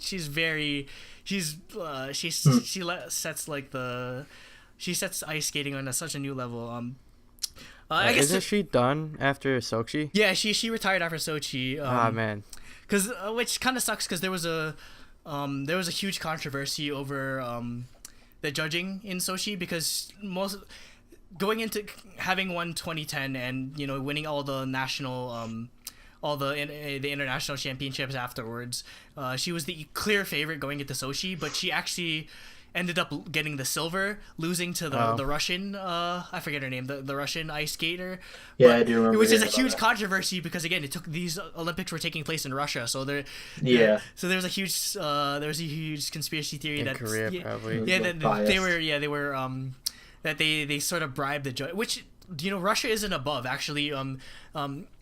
Russia's Olympic Federation has been involved in a bunch of like shady scandals before, so it was really out of nowhere. For example, this is just like sort of the shady stuff that Russia does. Like back in the, I don't know, early '90s, late '80s or whatever, the like the Miracle on Ice. Yeah. Like that entire team was professional players, but the only reason they weren't professionals because they weren't paid. Yeah. It's like, they were. That's why it's a miracle. Yeah, I watched a documentary on that. Yeah. The only reason it was a miracle is because the United States was using like college kids. Yeah. You know. Come on, guys! You're gonna insult all of our Russian viewers. I don't know. Yeah, all of our 0 Russian viewers. Hey, no, I mean, hey, no, actually, you don't know. Hey, no, there's actually a lot of. I think there's some people. There's a good chunk of the Russian population that's Russian Korean. So Victor, going back to him, he actually picked the name Victor because of one victory, and 2 after a famous like Russian Korean like singer who happened to like a rock singer or something like that. He was in a band, and he just coincidentally he happened to die at 28, which is a pretty big like a celebrity, like most celebrities die at 28 sort of thing. But anyway, getting back to Yuna Kim, so there was a huge controversy with her losing, but she was I guess a testament to like how humble and how like grounded she is. She wasn't trying to make a big fuss out of it. She accepted her silver medal. There's actually been rumblings about like whether or not they'll strip the Russian of her gold medal and award it to Yuna Kim, but I mean she seems pretty happy with her situation right now. I guess. I mean, if they're still rumbling to this day, I don't think it's ever gonna happen. Yeah, maybe, but I mean, there have been a while. Like 6 years ago. There have been cases. 7 years ago. No, it was 2014. So like 3 years. 2014. Yeah, just 3 years ago, like very recently. So I mean. Who knows? Maybe she'll pull a Michael Phelps and then come back after. Well, maybe the thing is though, it's very hard to stay relevant in ice skating, because again, much like gymnastics, where it's now, oh god, it's much like in gymnastics where you have to be within a certain age because you start losing flexibility and you know, like it's such a big toll on your body. So but this one she can get a revenge because it's in Korea. So they can cheat the Russians out of a gold medal. I don't think she's competing, but I'm fairly sure they'll keep her involved because she'll like coach. She's a huge celebrity in Korea. Yeah, she's very even a popular. Singer. Yeah, she like if you guys look up her performances, she did a song with IU, and then she did a live performance with Taeyeon. Oh, she's a really good singer. Just some, like, I guess some sort of like testament to like how good of a person she is. You know, she does a lot of charity work now that she's sort of a retired athlete. I think she's a Korean ambassador for the IOC. So yeah, she's I wouldn't doubt it. Yeah. Also, she had a really interesting story about she converted to Catholicism. Okay. Very recently, like before. From what? Probably like I don't know, just like Protestant. Yeah, which is the most predominant Christian religion. But yeah, she had a really interesting story about how she had a knee injury early in her career, but she was helped by a bunch of like Catholic nuns and Catholic doctors, so she eventually converted to Catholicism, and yeah, it's pretty cool because she wasn't afraid to, you know, like do the sign of the cross on the ice, but like before she did her routine. Speaking of her routines, actually, there was one year for her long program she did like a Korean medley of songs, and one of the songs was Arirang, which is like Korean folk song, which is it's considered like the unofficial anthem of Korea, essentially. So we'll see. That could probably be a topic on its own of like every artist that's done that song. So I think she's actually dating a hockey player right now, which I'm really jealous of. They can skate together. Yeah, they can do like really cute pair skating, like ice skating sort of things. But yeah. I think that's pretty much all the sort of notable Korean sports that I know of. Yeah, I have one thing to talk about that I can talk about kind of intimately is Korean college sports. I don't know if I've mentioned it. I can't talk too much on it, but I don't know if I mentioned it actually on the podcast, but I studied abroad in Seoul for a semester at Yonsei University, which is like one of the 3 most prestigious universities. And Yonsei and Korea University have this big rivalry every year. That I think it's every year. I have a wiki page open because I was reminding myself stuff. Where they do a big like festival tournament thing where they compete in 5 sports. They do football, so soccer, rugby, baseball, basketball, and hockey. And this is over like a weekend or like 3 or 4 days. Like they compete in all 5, and they fill up stadiums, like huge stadiums, doing this because all the alumni come, and like it's this big crazy event. It was Did really they show cool. that also in 1994? I haven't finished, or well, no, it would be 80, 88, or not the, which one was which? I don't remember which one's which. 1994 is the one where they were all college students at Yonsei. Okay, so yeah, I haven't watched it yet, so probably, because it's about they talk about basketball a lot, and basketball's part of it. She's like a fangirl. Yeah, she's a fangirl of the basketball team. Yeah, but the baseball player is like the star of the team. Okay. Is the one who likes her or whatever. So, both of those sports are involved, so they probably show it. But yeah, it's just this crazy event. Everyone goes out, has a ton of fun. They do like crazy like cheerleading stuff where it's like they do like actual like routines to songs and stuff. So it's like choreographed routine cheerleading. Wait, who does like American cheerleaders or like or the athletes? Like college cheerleading teams. Oh, I thought it was the athletes. They're basically like hype people. Like I mean, it's cheerleading. No, that's what cheerleading is. They can do it. I think it would have been funnier. I think it would have been funnier if like the soccer team or the football team was doing the choreography. They like lead chants though and stuff. Oh yeah. That sounds really cool. I need to look into that. Yeah. More. It's pretty crazy. They actually did it on, I'll be right back. Infinite Challenge? Keep talking. Or was it Running Man? I don't know. One of the major variety shows, they did like a cheerleading competition thing where they learned the cheers for this. It had to be Infinity Challenge because they do like challenges like that. But yeah. So that was a pretty cool experience that I got, and kind of a little bit see Korean sports. But other than that, didn't have too much else to talk about. So, yeah, I definitely am gonna try to get to like some more sports games during my college career, and while I'm in Korea, I guess I'm planning on doing so like probably my junior year, I'd say, like in the fall maybe, and then so I guess from here, since I don't really have much to say, I guess is I'll go on to topic 3, which is the one that I brought. Which I guess, as Andrew was saying in the chat when I told him what my topic was going to be, it's story time now. Mm-hmm. Pretty much. So what my topic was about Tablo's sort of controversy over his college degree back in like 2010. And 2010. So Tablo, if you don't know, he's the leader of Epic High. He, he's like well respected within like the Korean rap community and whatnot because of his lyrics and contribution to the genre and whatnot. For example, like in Korea, hip hop was not that popular before. Drunken Tiger and then eventually Epic High and whatnot. And now almost every group has a rapper. So now every group has a rapper. Every idol group has a rap. So. Now that it's so predominant, it's sort of, he's definitely like a pioneer as well to sort of like the Korean style of rap. Like before those groups, like they did not know how to rap in Korean at all. No one did. Like you'll see like the 90s like K-pop groups, like if they had a rap in it, they just talk like really SES fast and for the beginning of I'm Your Girl. Yeah. Or no, the rap in the middle of I'm Your Girl. Like that's so bad. Yeah, so bad. So it was a product of its time. Come on. Yeah, you gotta give them credit. It slightly makes me cringe. What it was. I won't lie, but I still get into it. Anyway, so Tablo, he graduated from Stanford University in 2002 with I think it was a bachelor's in... Or did he? What? I said, or did he? Or did he? No, hold on. I'm getting to that. The X-Files He graduated with a he graduated with a bachelor's in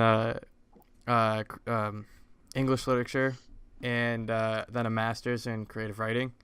I think that's what the order was. It could be switched, but anyways, in 2010, Korea was going through like this crisis of like fraudulent degrees everywhere. Like there was this I think it was leader of like a art gallery or something, a famous one in Seoul, and they found out that she had like forged her PhD from Yale.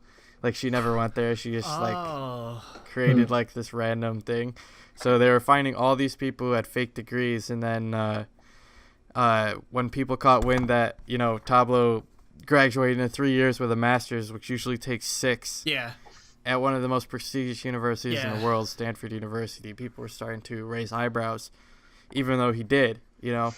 So this group online, this website, like came up called We Request the Truth from Tablo, and they're more known as Tajinyo, which is like their Korean like abbreviation, I guess. Yeah. So they kept pestering him to admit that he didn't go to Stanford, even though he did. He kept saying it. He'd even like they'd call him Godblow. They'd call him Godblow because they said that you'd have to be God to be able to get into such a hard university and get a master's. Yeah, get a master's in 3 years. Yeah, because most people in the States, it takes 4, 5, 6 years. Yeah, my sister's doing her master's degree right now in psychology, so yeah, it definitely takes a while. Which again, it's just a I guess a testament to his work ethic, or just like how much he wanted to, you know, really finish school. And I mean, I'm sorry, maybe this is a bit like judgmental or whatever, but it doesn't surprise me that, you know, like a really smart Asian kid finished his master's degree in 3 years. Like that might be like sort of a might not be sort of a trope in Korea, but trust me, like a lot of Asian Americans here in the States most of them will finish their degrees like ahead of everyone else, so it's not too out of the question. Not to mention Tablo has a like a genius IQ as well. Like it's not surprising. Yeah, you know. And I mean, did he actually dig up the records of like her? Like, yeah, he did. Like that's what I was getting to. Is he dug up the records? He went to Stanford University, got people to sign letters saying, or like, you know, like an affidavit saying that yes, he was here. And like his professor, like the people that actually taught him his classes.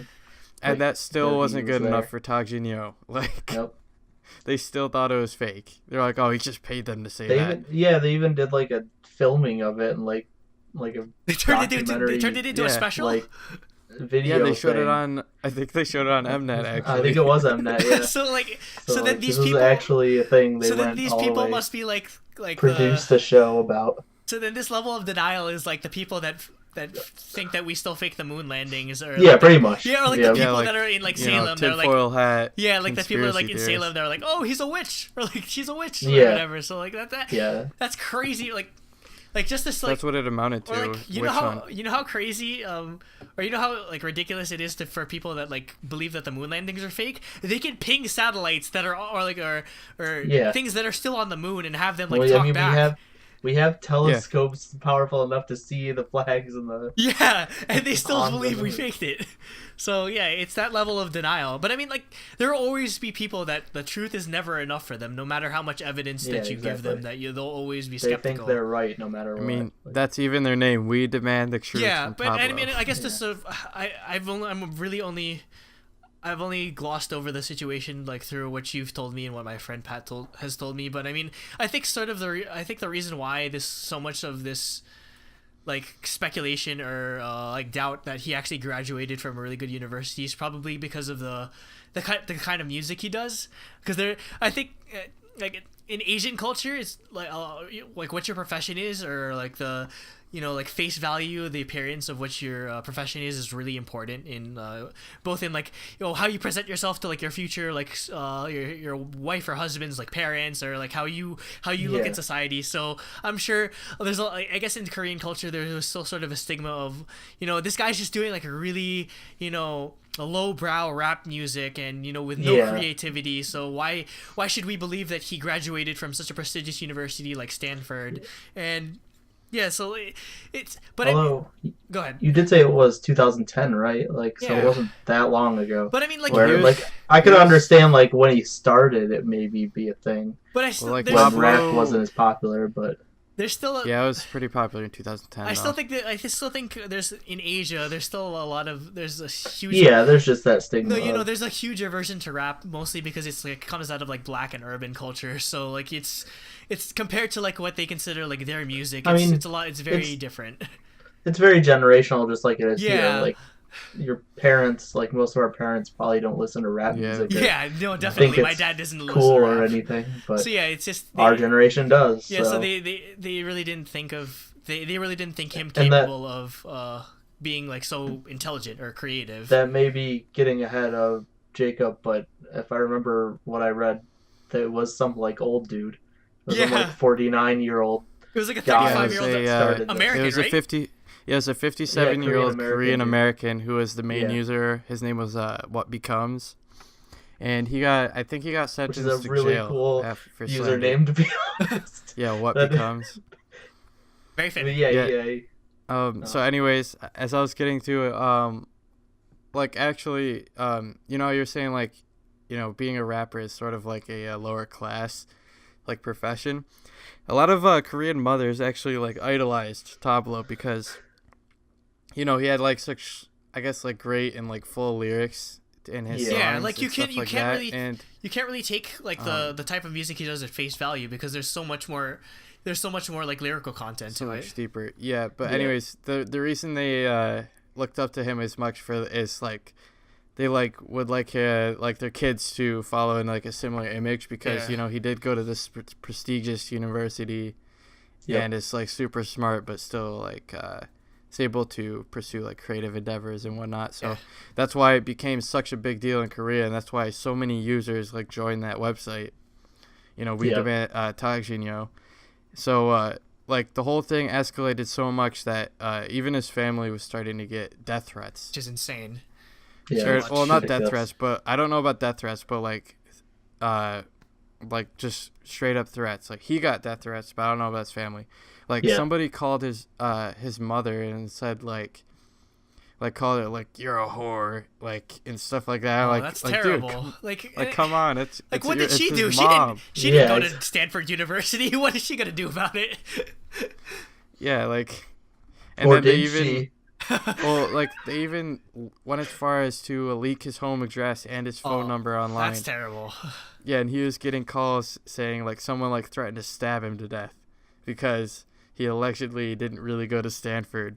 Even though they've filmed. Well, like what's worse is that like Woollim Entertainment, which was his like, I think that was still his current agency. Yeah. It may have been Math the Soul. I think it was. No, Woollim, it was Woollim because. They went back to Woollim after Math the Soul went down. Okay. Yeah. Anyways, Woollim refused to publicly take his side, so like a month later he left. He's like, "Screw you, I'm not like." Yeah, it seemed like it took a huge toll on Tablo, like both like not just in the public eye, but mentally, like physically, like. Oh, for sure. Like he even says he's not a very like emotionally stable person, so I'm sure that didn't. It didn't help at all. Because I read somewhere that like very smart people, it's it's easy for them to get inside of their own head. Yeah, because you think you're so smart, or you know that you're so smart that you think you can solve everything on your own, and I mean that's a lot of pressure for him, I'm sure. But the thing is though, it's like there are a lot of. There are a lot of examples of like people you wouldn't normally think of being like very intelligent or very or would have gone to a prestigious university.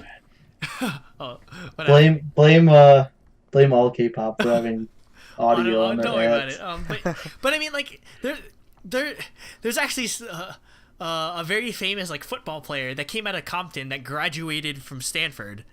Richard Sherman, like he went to Stanford. Like you wouldn't think that some like trash talking like really like really intense like football player would have gone to such a would be like he would be that smart. You know? Yeah, or I guess this is such a, you wouldn't think this is like real, but 2 Chainz graduated from the 2 Chainz the rapper.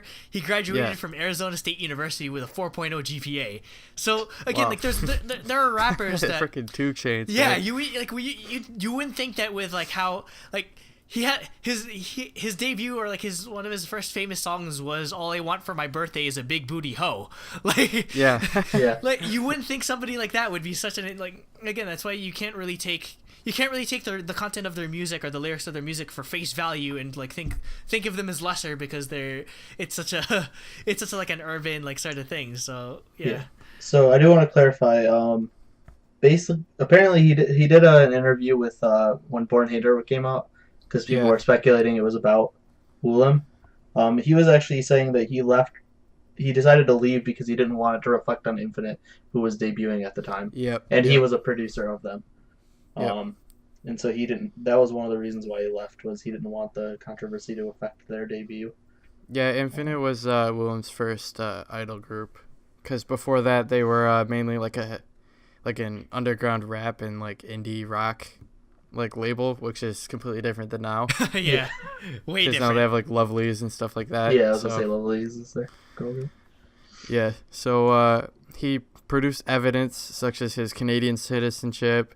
And then he had letters from friends and professors at Stanford, and that still wasn't enough. So, in the end, Tajinyo was met the most like vicious and outspoken users, where he sued them for slander, rightfully so. Yeah. And they either got sent to prison for a certain time or fined because and what becomes, I think he had the worst sentence because it was technically an international crime. Yeah, I think so. I was reading up. I wonder if they had to send Interpol. Yeah, no, they sent Interpol to go. He was like the U.S. completely extradited his ass over to Korea. So, like.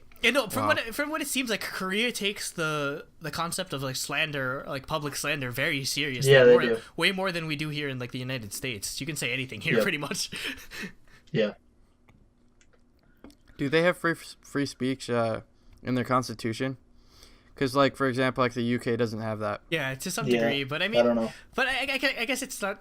I guess it's sort of reasonable where, or again, we have public slander laws. Oh yeah, slander involves lying about somebody. So defamation. So I guess it's similar, but yeah, they definitely punish that way more seriously than we ever do in the States. Yeah. So I guess that topic has been exhausted. So we're gonna go into topic 4, which is the last topic, which is with the news that Kim Tae-hee and Rain are getting married. We decided we'd talk about sort of the celebrity like relationships within K-pop and how that affects everything. Yeah.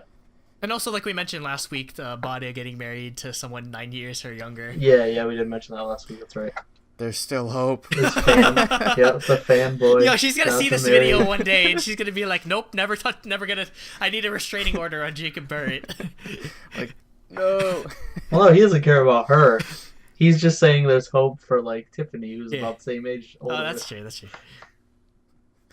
But yeah. Anyways, I guess an obvious one other than Rain and Kim Tae-hee before we talk about them is Tablo and his wife. What is her name? His name's Kang something. Kang Hye. I don't remember. She's a pretty famous actress with a few like hit movies, I believe. Yeah, her name is doesn't freaking say spouse on on Wikipedia. Of course it doesn't. 2009, he got married to. Of course not. Kang Hye-jung.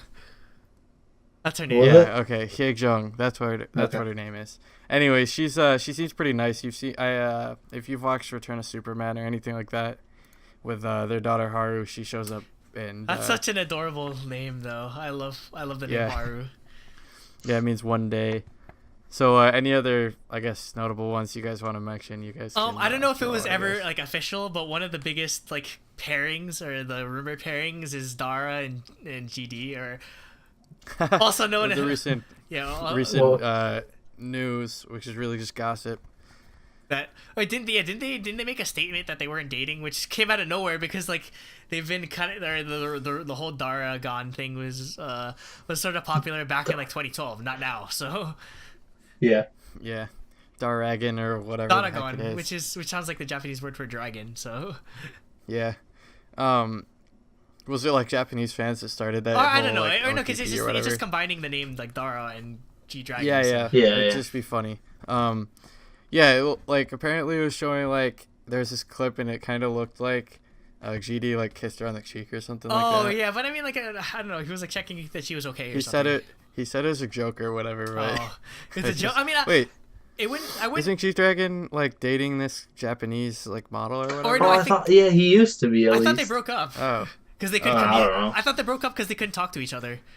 They don't know each other's languages, so they're like, yeah, this isn't gonna work. Like, hey, I like you. Makes sense. Well, and also because again, I I think they were very busy, so it was hard for them to maintain an active relationship. GD's stuck in a dungeon. And I think we already talked. And I think we've covered. You can't talk to anyone. I think we've exhausted Sungri's like appreciation for Japanese women, so we don't have to. We did talk about that previously. Some of the other at least current ones, very recently was Kai and Crystal. Oh yeah. I forgot about that. Yeah, that was like a huge ship too, and it actually ended up being. Yeah, it was that was a huge fanship too, like back in the day. Yeah, Kaiso. And then there's Yuna and Isungi. Are they still like together? Because I think he's in the military, so I don't know what happened to that. No. Yeah, I'm not sure. Yeah, see, I don't know a ton about like. Yeah, so that's the thing is like I thought this would be an interesting topic, but I don't know like specifics either. But I just thought it'd be interesting to talk about like the concept of like the dating rules within K-pop and stuff. Oh like, yeah, because it's different. Companies, it's so weird and like out there compared to what we would think of for like relationships, where most idols they're not allowed to date for a certain period of many years. I know twice they have 3-year dating ban. Yeah. 3-year, like YG for Blackpink, I think they have a permanent one. Really? And like they're just not allowed to be in the same room as a man. Yeah, I was reading that. That was the thing. That's crazy. YG trainees, male trainees and female trainees can't be in the same room together. Yeah, they have like a different schedule for when they eat. They essentially don't see each other. Like, I know it's such a crazy. Like Korean or like K-pop sort of dating mores is so different from America, where literally like you have entire like companies like TMZ that like their entire livelihood is building rumors about which two celebrity like artists are dating, where in Korea like you like the like that sort of stuff is like you lock and key, because again I guess the sort of the I guess in Korea you got Dispatch or whatever. Yeah, or no, like yeah, but they just they're just random paparazzi taking like following. But yeah, I guess with ENTs they're very against, like they may not admit it, but they're very against their idols dating, because I guess like the sort of like unwritten like rule of K-pop or of being an idol is that tears down fans' fantasies. Yeah, because exactly, they're idolized. Yeah, you're supposed to sell them on the fact that it's realistically possible. It's realistically possible for you to date them, and that you have to look available to your audience, because which turns into really like sort of like rash or terrible behavior, where so like what happened with like Zico and Soyeon, where that's exactly what I was saying. Like they thought, oh, he's not good enough for you, or why are you dating a bad boy? He doesn't fit with your image. And I mean like I guess to some degree you have that in the West. Like that's just his image though. Like for example, like CL and 21. If you see her on like variety shows or reality shows, she's like sweet. She's such a shy girl compared to what her image is. She's really shy, and I mean like it's. Yeah, like Hyuna is just super like cute and bubbly. Yeah, which is she's nothing like her image. Like what her image is, but like I guess it's sort of, again, it's sort of that dangerous line that you walk where you want to appeal to your fan base, where you want to make them feel like that you're so important that the artist really appreciates you. But again, it's sort of where that crosses over into dangerous territory is that a lot of fans feel that they have ownership over what their idols can do, what they eat, or what they look like, what they sing about. And again, that's sort of the I guess it's sort of the ulterior motive behind why, like, not just in K-pop, but in all of, like, popular music, why a lot of, like, ballads and love songs are, like, really popular, because, again, you want, like, whether people admit it or not, it's, like, as a fan, you sort of, like, put yourself in, like, as the person that the song is being addressed to, so you have such high expectations, or you feel, like, such great ownership over them.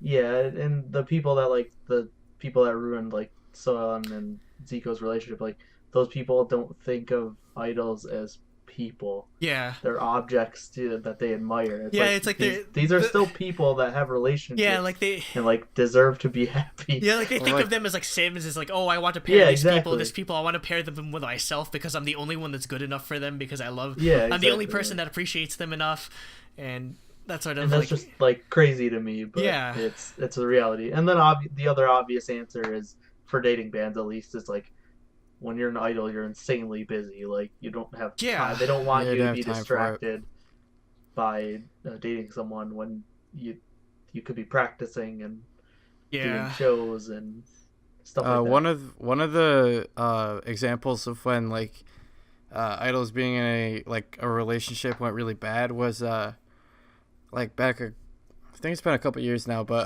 like when Taeyeon and Baekhyun like announced that they were dating. Oh my god, that was so ugly, because Soyeon and EXO are two of the most, like, I guess, passionate, like, K-pop communities there are, and they were like butting heads like horribly, and they kept like going on their Instagram, they kept like posting like matching pictures and stuff like before they announced that they were dating.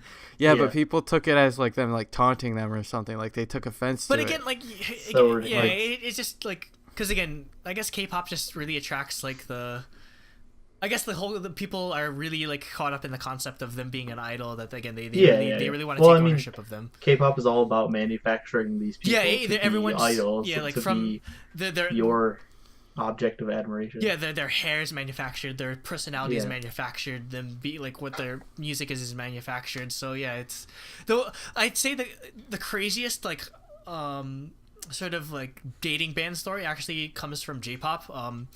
There was a member of AKB48, which is pretty much the only like big like K-pop or J-pop group I know besides like Perfume. A member named Minegishi Minami. She was pictured by like a newspaper service of paparazzi thing. She was pictured leaving a like a male like I don't know if he was an idol, a male idol or a male actor's house, and subsequently her group AKB48 demoted her to like one of, because again there's sort of different, there's like subgroups of AKB. There's like there's a billion of them. So she got demoted to the rank of trainee because she had a boyfriend, and she felt like her life was ruined and everything. She was so distraught that she shaved her head to like show like freaking like Britney Spears.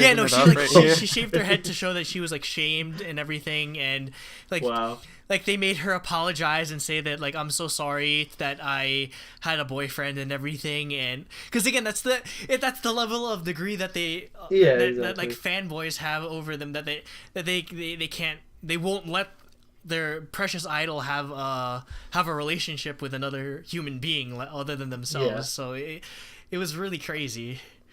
Well, like when it comes to the point where they have to break up, it's really ridiculous, because like back to Taeyeon and Baekhyun, like when they split up, like when it's announced they were split up, like you could physically see like a difference between Taeyeon before and Taeyeon after. Like Taeyeon after is like a like she stays at home all the time and stays by herself. I'm pretty sure the song 1111 is maybe I'm just speculating, but I mean, from the lyrical content. Well, if did she write the lyrics to that song?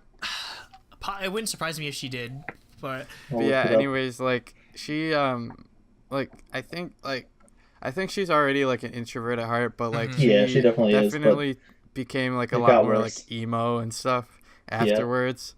And she took a long time without posting anything on like Instagram or Twitter or whatnot, and it definitely like took a toll, I guess, on her personality. Taeyong and can't date. She has Tiffany.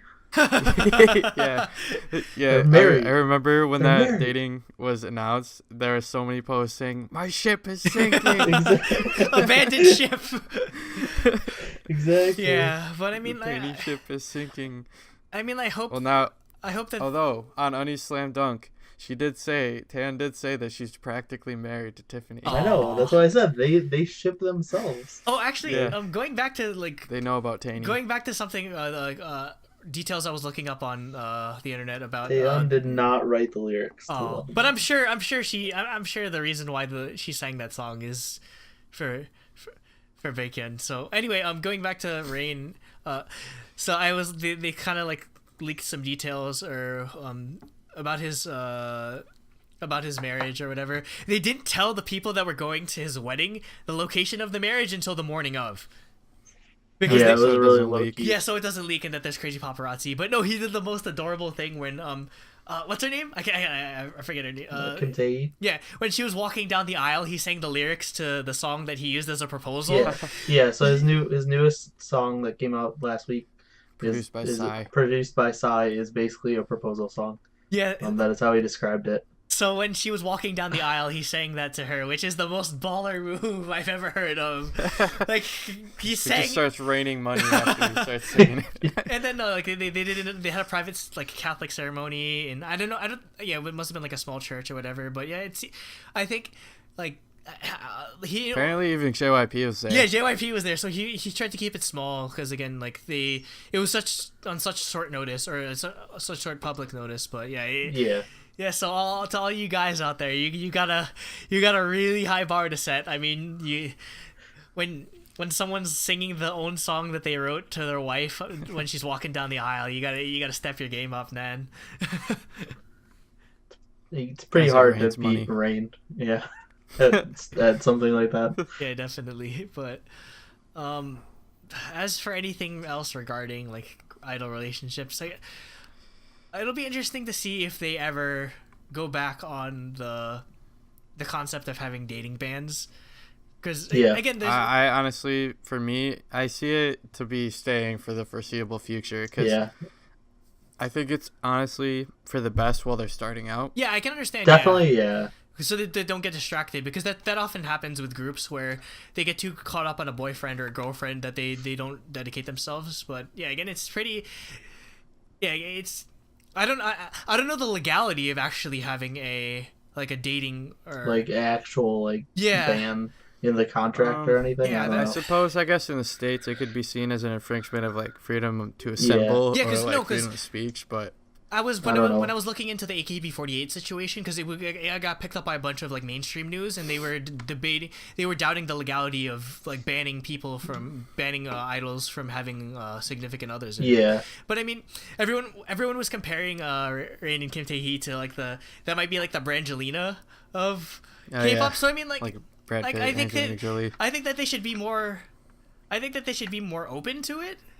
They should definitely be more open to the concept, because it's not... the older the people get, the more open people are to them actually having a relationship and marriage. Because at that point, you want them to and you don't want them to be alone forever. I think eventually people realize because again, they're not.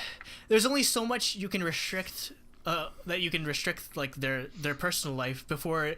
They're just straight up, they're not happy anymore. Like, again, like there's only so much of their life that you can control, really. So. Yep, I'm kind of on topic, but I think I remember reading recently that Hyosung said that like idols constantly flirt with each other on like instant messenger and in like music shows and stuff. Yeah, I think it was her. I remember reading that like some female idol that talked about that in an article at some point, that they're constantly flirting with each other. So don't get your hopes up, because kind of interesting. If you're a crazy fan that thinks that you're gonna get married to Hoseon, like you got some crazy competition in all of the male idols in Korea. Yeah. So what was I gonna say? Yeah, I was saying I don't even remember. Look at me. Can't even keep a thought.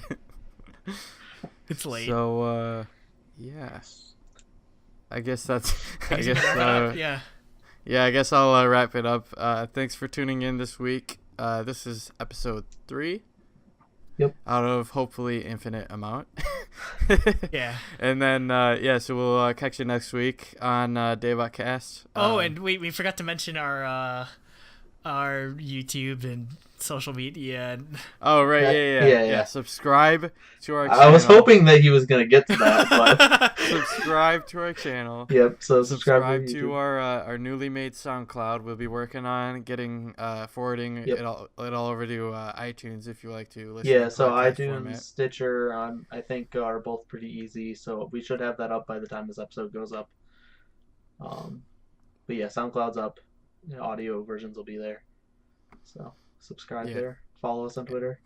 Yep, on Twitter, Tumblr, whatever you want. Whatever Tumblr? we've got. Subscribe. Yeah, we have all the social media down in the I guess we have to make a Tumblr now. No, I have a Tumblr. Yeah. Oh, you're saying. Oh, I thought you meant like as a podcast Tumblr. I was like, do we have a Tumblr? But okay, yeah, like our personal ones. Yeah, understandable. All right. So now we're done with the rambling. We're good. Yep. All right. Bye, guys. Annyeong.